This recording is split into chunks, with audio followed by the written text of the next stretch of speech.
Think about your very first day at school. Can you picture it? The smell of crayons, the sound of laughter, maybe a flash of a face. Now, what about the day after that? Or the one before your 7th birthday? Most likely, nothing, just a blank space.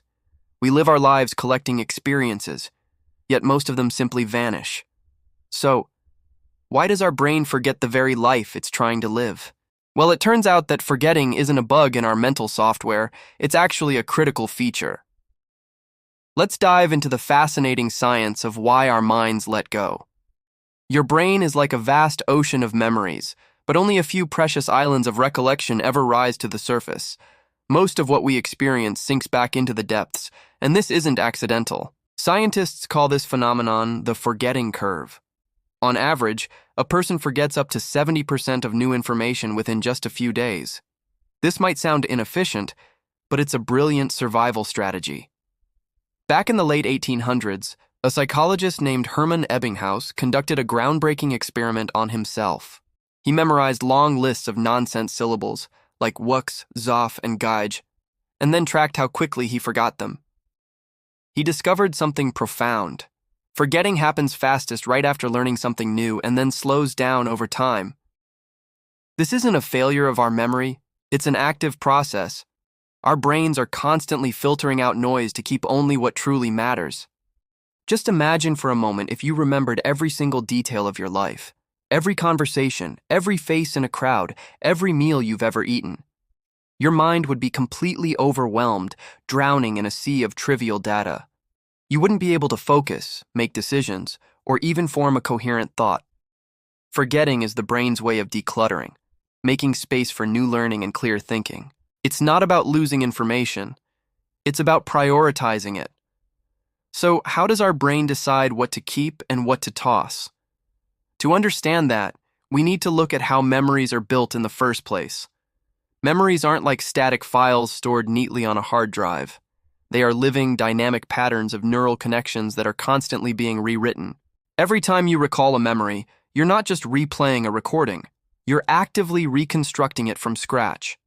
This is why two people can have completely different recollections of the same event. Each person's brain rebuilds the memory based on their unique perspective, emotions, and even later experiences. The act of remembering literally changes the memory itself.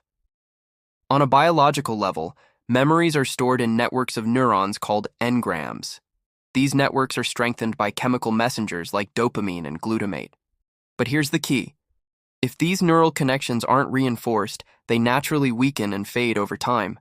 Think of it like footprints on a sandy beach. If you don't walk that path again, the next tide will simply wash the prints away. Memories need reinforcement through repetition, strong emotion, or perceived importance to stick around. Without that, they simply dissolve back into the background noise of our minds.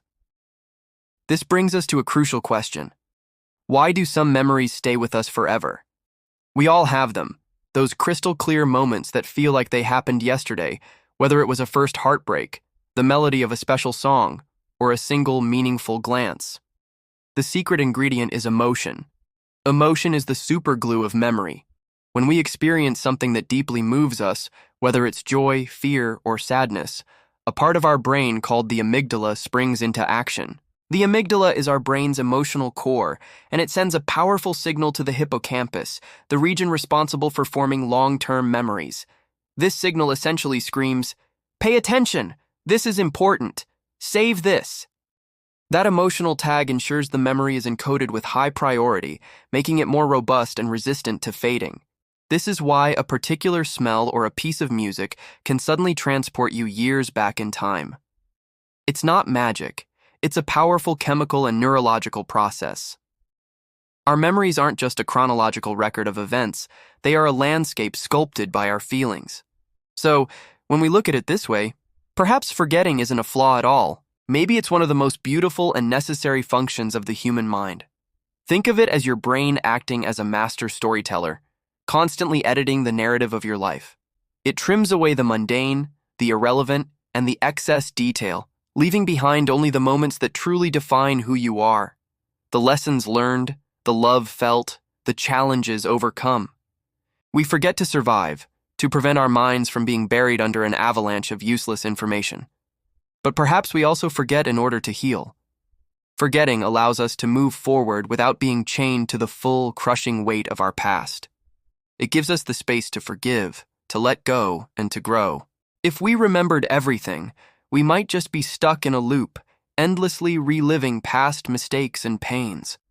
Without the ability to forget, there could be no true personal growth, only endless repetition of what has already been.